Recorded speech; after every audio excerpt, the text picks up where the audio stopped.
लम्हे जावेदानी। भवानी भट्टाचार्य। कटहरे के कैदी। जज ने आवाज़ लगाई और उसकी बूढ़ी आवाज़ थोड़ी लड़खड़ा गई।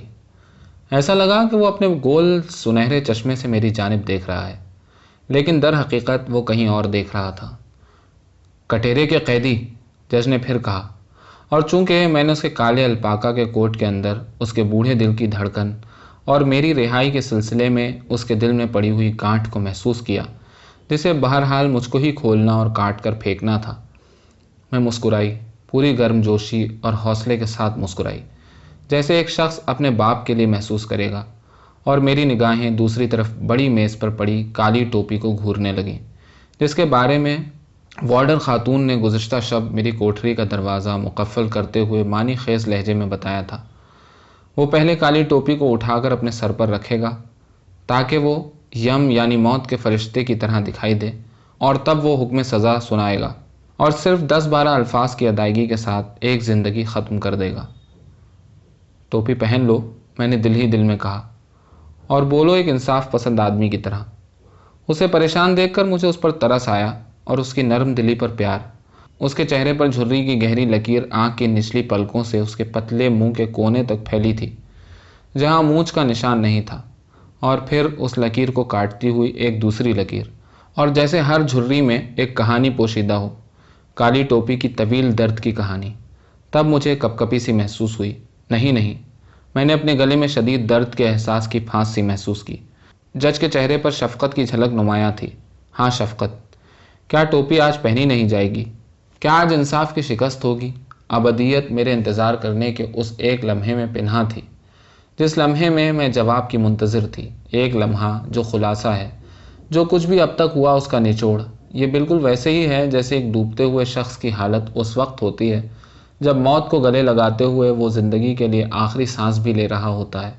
उस एक लम्हे में वो अपनी पूरी ज़िंदगी असरे नौ जी लेता है।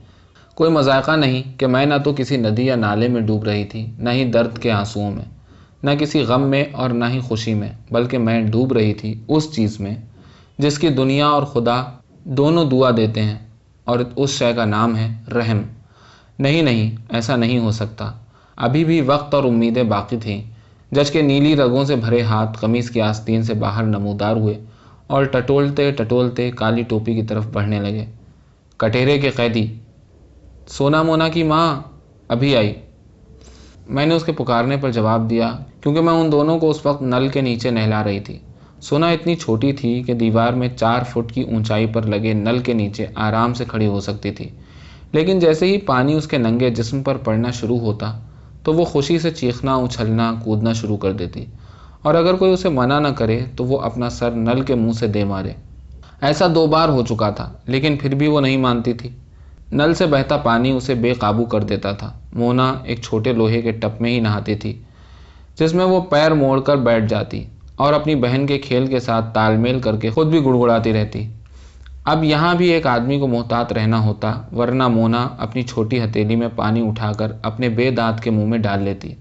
ये पानी ऐसा था कि उसे पीने से पहले उबाल लेना ज़रूरी था।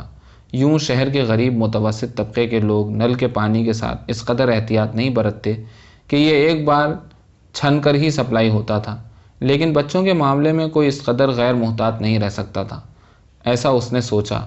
सोना मोना के वालिद ने, जिसने उन दोनों के नाम रखे थे, सोना यानी सोना, लेकिन मोना जिसका हमारी ज़बान में कोई मानी नहीं। छोटी लड़की का नाम उसकी छोटी बहन के नाम से हम काफिया हो, उसने कहा था। और मोना अगरचे एक गैर मुल्की लफ्ज़ है, लेकिन हम उसे इस्तेमाल में ले सकते हैं क्योंकि ये हमारी ज़बान पर आसानी से चढ़ जाता है, और इस तरह छोटी बच्ची का नाम रखा गया मोना, जो उसकी बड़ी बहन के नाम से हम वज़न था। सोना और मोना। वो मेरे आने के इंतज़ार किए बगैर खुद ही गुसल खाने में आ गया और अपने पीछे दरवाज़ा बंद कर दिया कि हवा के झोंके अंदर ना आए।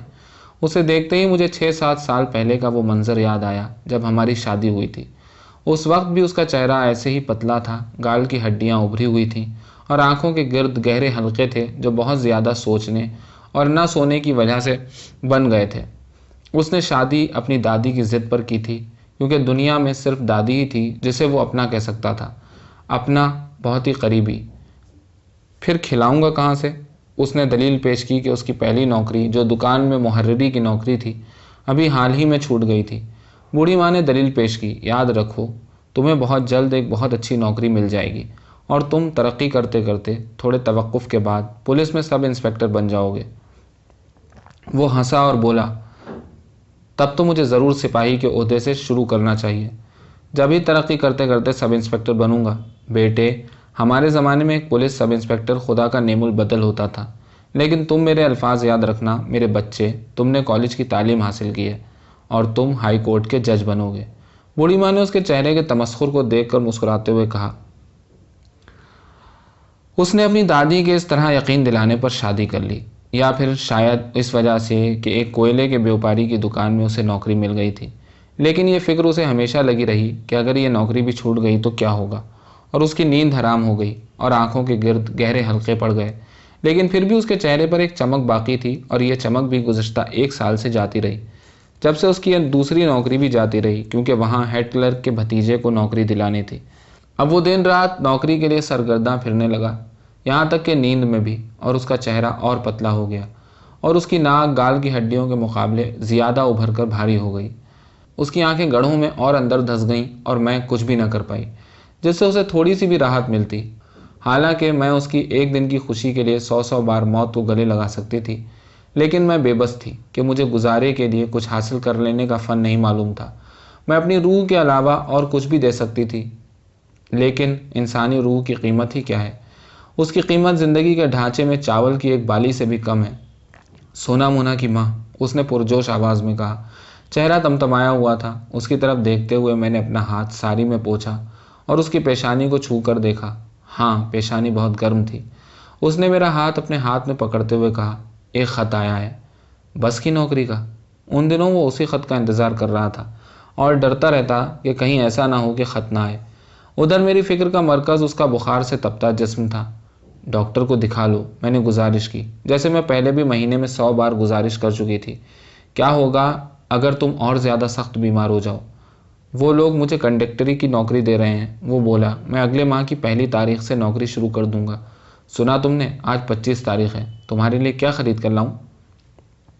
सुनो, मैंने फिर गुजारिश की, मैं क्या करूंगी? क्या ये ज़रूरी है कि तुम मुझे अजियत पहुंचाओ? ये कैसी बदकिस्मती है मेरी। मैं सब हासिल करके क्या करूंगी जब तुम ही ठीक ना रहो? वो हंसा। उसने मेरी नाक की चुटकी ली। सोना मोना की माँ, जब मैं बस कंडक्टर बन जाऊंगा तो मेरा मुफ्त इलाज होगा। मैंने इस पर सोचा है। मेरी नौकरी लगते ही 2-3 दिनों के बाद मैं कंपनी के डॉक्टर को दिखाऊंगा। क्या तुम उस वक्त तक धीरज नहीं रख सकती? मैं इतना बेवकूफ़ नहीं हूँ कि डॉक्टर की फ़ीस और दवाइयों पर पैसा खर्च करूँ, जबकि ये सब कुछ मैं मुफ्त में हासिल कर सकता हूँ। सिर्फ 1 हफ्ते की तो बात है। ये हकीकत भी थी। हम लोग डॉक्टर की फ़ीस देने से माजूर थे। सोना मोना को सर्दियों के कपड़ों की ज़रूरत थी। बच्चों के वालिद को कमीज़ चाहिए थी कि उसकी सारी कमीज़ें जो वो पहनता था फट गई थीं। वो शेफ के लिए नया ब्लेड भी नहीं खरीद पा रहा था। वो पुराने ब्लेड को ही पत्थर पर तेज़ करके इस्तेमाल कर रहा था। उसका बुखार किसी तरह ख़त्म हो जाए। बुखार के इस तरह रुक रुक कर आने से उसकी आंखें जलने लगी थीं। उसकी हथेली पसीने से चिपचिपाने लगी थी। वो जल्द अच्छा हो जाए। मैंने सारे देवताओं से मुखातिब होकर उसके लिए दुआ मांगी कि मैं तो उसके 1 घंटे के सर दर्द के लिए भी 100 बार मौत को गले लगा सकती थी। उधर वो ये हिसाब लगा रहा था कि वो मेरे लिए अपनी पहली तनख्वाह से क्या क्या ख़रीद कर लाएगा। मैसूर से एक जॉर्जेट की साड़ी अपनी बीवी के लिए। सूती साड़ी तो अच्छी नहीं लगती। सोना के लिए जूते, मोना के लिए एक विदेशी गुड़िया जो दबाने से आवाज़ करती है, और दूसरे माह की तनख्वाह से। और हिसाब लगाते लगाते और 1 मिनट तक फहरिस्त बनाते बनाते वो एक झटके से रुका। देखो, ख्याल रखो कि मोना के गुस्ल का पानी ज़्यादा ठंडा ना हो जाए। वो पानी को अपनी उंगली से महसूस करने के लिए झुका और कुछ देर तक बच्ची को दुलार करता रहा। उसके प्यारे चेहरे को, उसके नर्म बाल के गुच्छे को वो महसूस करता रहा और बोला, ये बड़ी होकर अपनी माँ जैसी खूबसूरत हो जाएगी। सिर्फ उसकी नाक थोड़ी चपटी होगी। आंखें तो हू बहू माँ की ही हैं, बिल्कुल काली। पलकें ऐसी हैं जैसे नींद से बोझल हो गई हों। और उसने मेरी तरफ देखा, जिससे मुझे बेइंतहा खुशी महसूस हुई। वो मेरे करीब आया, मुझे बाहों में भर लिया और भींचकर मेरी तरफ झुका, और मैंने उसे सुपुर्दगी के एहसास के साथ देखा। लेकिन अचानक ही मैंने देखा कि उसके चेहरे का रंग बदल रहा है। वो बिल्कुल ही ऐंठ गया और बहुत ही तकलीफ़ के साथ सख्त सूखी खांसी आई उसे, इस तरह कि उसका झुका हुआ लागर जिस्म थर्रा गया। उसकी आंखें तकलीफ़ से बाहर निकल आईं, और तब थोड़ी देर पहले की मेरी तमाम खुशियों पर सुर्ख खून का ढेर आन पड़ा। खून उसके फेफड़े से निकला था। मैं जैसे सब कुछ जानते हुए भी न समझ पाई, लेकिन मेरे एहसास और मेरे दिल को सब कुछ मालूम था। मैंने उसका मुंह अपनी साड़ी से पोंछा और उसे बाहों का सहारा देकर गुस्ल खाने से बाहर ले जाने लगी और उसने हाँफते हुए कहा, मोना, जबकि मेरा जहन उस वक्त टब में नहाते हुए बच्चे की तरफ से यकसर हट गया था। मैं अपने बीमार शौहर को उसके बिस्तर तक आहिस्ता से ले गई। उसने बरामदे में रुककर दोबारा खून थूका। सोना भी सिसकती हुई दौड़ी आई और बोली, बाबा। उसके जिस्म पर से पानी टपकता रहा। मोना अपने छोटे से नहाने के टब में दुबकी बैठी बेबसी से मदद के लिए चीखती रही, लेकिन मेरे जिस्म में न जाने कहाँ से एक जंगजू की सी ताकत औध कर आई थी। जिस डॉक्टर ने उसे देखा उसका चेहरा एकदम संजीदा हो गया और मैंने डॉक्टर के चेहरे की रंगत से ही ये पढ़ लिया कि मरज़ काफ़ी बढ़ गया है। मरज़ अंदर ही अंदर तेज़ी से बढ़ रहा था। मरीज़ को जल्द से जल्द अस्पताल में दाखिल करवा देना चाहिए था, लेकिन कोई बिस्तर खाली नहीं था। मैं चूँकि उसकी तीमारदारी कर रही थी, लिहाजा मुझे हिफाजती एहतियात बरतनी चाहिए थी। मुझे याद है मैंने ये सब कुछ कितनी घबराहट में सुना था। मेरे अंदर से जैसे सब कुछ घटता जा रहा था और परेशानी और घबराहट बढ़ती गई, यहाँ तक कि मैं अंदर से बिल्कुल सुन्न सी होकर रह गई, जैसे लकड़ी की कोई शय हो। मैं एक ऐसे पेड़ की तरह रह गई जिसकी जड़ ही कट गई हो। रफ्ता रफ्ता दिन ब दिन मैं बेजान लकड़ी की तरह हो गई।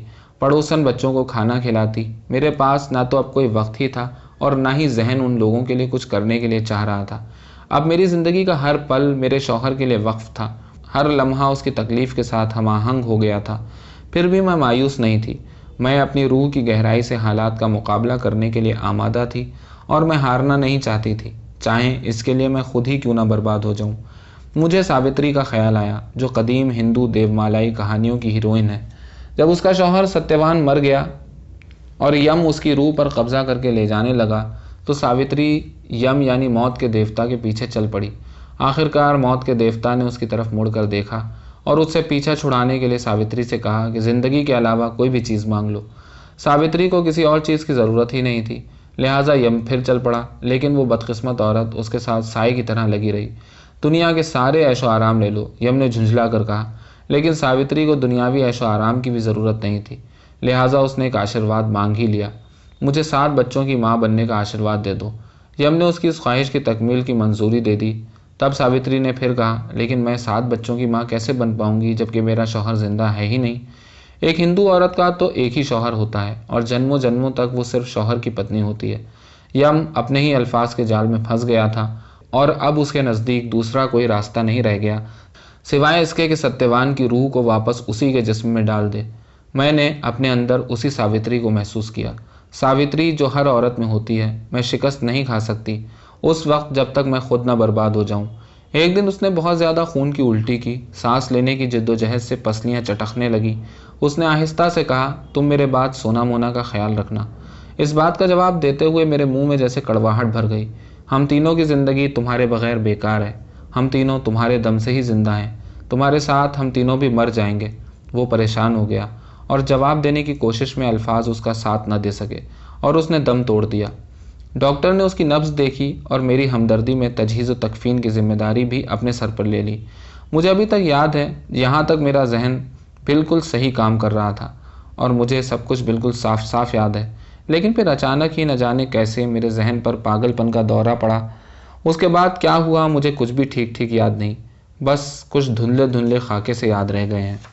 न जाने कैसे मुझे अफ्यून का ख्याल आ गया। बूढ़ी माँ जिसे 1 साल कबल मरने से पहले तक लिया करती थी दवा के तौर पर, सरसों के दाने के ऊपर और कुछ अफ्यून अभी भी बच गई थी। मैं सूरत के साथ उसे ढूंढने में लग गई और जैसे ही वो मेरे हाथ में आई मुझे बेपनाह राहत सी महसूस हुई। अब मैं सावित्री बन सकूंगी, अब मैं उसकी परछाई बनकर उसे ढूंढ निकालूंगी। मैंने सोना मोना को अपनी बाहों में लिया। मोना भूख से रोने लगी और सोना मुझे फटी फटी आंखों से टकटकी बांधे देखती रही, घबराई सी। मैंने जल्दी से अपनी दोनों छातियों के सिरे पर अफ्यून की खूब मोटी तह लगा दी और मोना के मुंह में दे दिया। उसने एक घूंट लेने के बाद बिलक के मुंह दूसरी जानिब घुमा लिया, लेकिन चूंकि वो भूखी थी लिहाजा फिर सीने से लगकर दूध पीने लगी। दोनों छातियों से खूब सैर होकर दूध पी गई। मोना के बाद सोना को भी अफ्यून की एक बड़ी गोली 1 चम्मच चीनी के साथ खिला दी। जल्दी से निकल जाओ लड़की। और सोना ने वैसा ही किया, लेकिन न जाने क्यों उसकी आंखें फैल गईं। बाकी मानदा अफ्यून मैंने अपने गले से पानी के सहारे उतार ली। हम तीनों तुम्हारे दम से जिंदा हैं, तुम्हारी मौत के साथ हम तीनों भी मर जाएंगे। सावित्री की कहानी कभी झूठी नहीं हो सकती। सावित्री हर औरत में हमेशा अमर रहेगी। मुझे जब होश आया तो मैंने खुद को एक अजनबी कमरे में पाया। मैंने चारों तरफ देखा। मैं अकेली एक अजनबी बिस्तर पर लेटी हुई थी। सोना, मोना और दहशत मेरे खून में सरायत कर गई और मैं पूरी ताकत के साथ चीख उठी, सोना, मोना। एक औरत सफ़ेद कपड़ों में मलबूस कमरे में दाखिल हुई। वो चुप रही, सिर्फ कुछ दवा मेरे मुंह में उंडेल दी, लेकिन उसकी आंखों से सख्ती और बेदर्दी आया थी। सोना, मोना, मैं फिर चिल्लाई और सो गई। जल्द ही मुझे सब कुछ मालूम हो गया और तब एक बार फिर मेरे जहन में सारे खाके उभरने लगे। पागलपन रफा हो चुका था। मैं पछतावे की आग में जलने लगी। सेहतयाबी ने मुझे बेहद बेचैन कर दिया। काश मैं एक बार फिर पागल हो जाती और सब कुछ भूल जाती। अब सिर्फ एक ही सूरत थी पछतावे के एहसास को ख़त्म करने की। अब मैं उस घड़ी का इंतज़ार करने लगी जब मुझे अस्पताल से डिस्चार्ज किया जाएगा, और मैंने कमो बेश हर पहलू पर अच्छी तरह गौर किया। कोई गहरी नदी नहीं, आग। कपड़े मिट्टी के तेल में खूब अच्छी तरह तर कर लूँगी। हाँ, आग ही सबसे बेहतर तरीक़ा है। उसी कमरे में जहाँ मोना ने मेरी छाती से मौत का घूंट पिया था और सोना भी मेरे ही हाथों मौत का शिकार हुई थी। पछतावे ने मुझे जलाया। मैं बिल आखिर उससे मावरा चली जाऊंगी, लेकिन तभी उन लोगों ने बताया, तुझे अस्पताल से हवालात में जाना होगा, तुझ पर खून का इल्ज़ाम है और तुझ पर मुकदमा चलाया जाएगा। लिहाजा मेरे मंसूबे फिर बिखर गए, लेकिन उम्मीद की किरण फिर भी बाकी थी। मैंने अपने जुर्म का इकरार किया था, 2 बेरहम खून और 1 खुदकुशी की कोशिश। नहीं, मैंने बदहवासी में ये सब नहीं किया। मैंने ये सब कुछ जानबूझकर किया है, सोना मोना को दुखों से निजात दिलाने के लिए। बेगरज और बेमुरव्वत दुनिया में जीने का दुख। मुझे रोज़ी रोटी हासिल करने का कोई फ़न नहीं मालूम था। मेरे पास उन्हें देने के लिए भी कुछ न था। उन तमाम दुखों से निजात का एक आसान तरीक़ा, ये एक बहुत ही सादा और साफ़ कानून है। मुझे भी निजात का वही आसान तरीक़ा चाहिए। लिहाजा कानून के हाथों इंसाफ पाने का तरीक़ा ज़्यादा आसान था बजाय आग के। यहाँ आकर मुझे आखिरकार निजात मिल ही जाएगी। मेरी ख्वाहिश की तकमील हो जाएगी। जज के हाथ कमीज़ की आस्तीन से निकलकर टटोलते हुए काली टोपी की तरफ बेख्याली में बढ़ने लगे। घबरा कर रुके, वापस हुए और मुड़कर अलपाका कोट पर दूसरी नीली रगों से भरे हाथ को पकड़कर टिक गए। कटेरे के कैदी। दिन की रोशनी मध्यम पड़ने लगी। मैं अंधेरे गड्ढे में घूर घूर कर देखने लगी और ऐसा महसूस हुआ कि मेरे घुटने बेजान हो गए हैं, कि मुझे अपने पैरों पर सीधा खड़ा रहने के लिए लकड़ी के जंगले का सहारा लेना पड़ा। लेकिन या खुदा, ये क्या हुआ? मुझे मौत की सज़ा नहीं मिली। मुझे तो मज़ीद 4 साल कैद में जीना है। नहीं, मैंने अपनी तमाम तर बेबसी के बोझ को चीख कर फेंकना चाहा, लेकिन फिर भी ये मेरे कान में सरगोशियों की तरह गूंजती रही। मैंने गज़बनाक गुस्से और नफ़रत के जज्बे से जज की झुर्रियों भरे चेहरे की तरफ देखा और उसके चेहरे पर हमदर्दी के निशान और नुमायां होकर ज़ाहिर होने लगे। मेरे सारे मंसूबे धरे के धरे रह गए। 4 साल तक मुझे इंतज़ार करना होगा अपने मंसूबे की तकमील के लिए। क़ैद में तुम दूसरों को मार सकते हो, लेकिन ख़ुद को नहीं। वहाँ ऐसी कोई ऊंचाई नहीं जहाँ तुम पहुँचकर खला में कूद सको। डुबोने लायक कहीं कोई पानी भी नहीं मिलेगा, आग भी नहीं, और ना ही कोई ब्लेड जिससे तुम अपनी रगों को काट कर खून बहा सको। अगर मौत नहीं तो पागलपन ही सही, जिससे याददाश्त ख़त्म हो जाए। और मैंने अपने जिगर के एक एक कतरा खून से, अपनी तमाम तर खून और गोश्त के एक एक रेशे से पागलपन की दुआ मांगी। लेकिन सेहत याबी अपनी जगह जूं की तूं कायम रही और एक वसी अलाव मेरे जहन में जलता रहा। और उस तेज़ रोशनी में सब कुछ और ज़्यादा वाज़ेह तौर पर अंदर ही अंदर नज़र आता रहा। कान में आवाज़ें भी साफ साफ सुनाई देती रहीं। इन आवाज़ों में सोना मोना की आवाज़ें भी ज़ेली तौर पर शामिल थीं। उनका रोना, हंसना, सर्दी ज़ुकाम में उनका नाक से सुड़-सुड़ करना और उनका नींद में गहरी गहरी सांसें लेना, सब कुछ वाज़ेह तौर पर सुनाई देता रहा। तर्जुमा रज़िया सुल्ताना।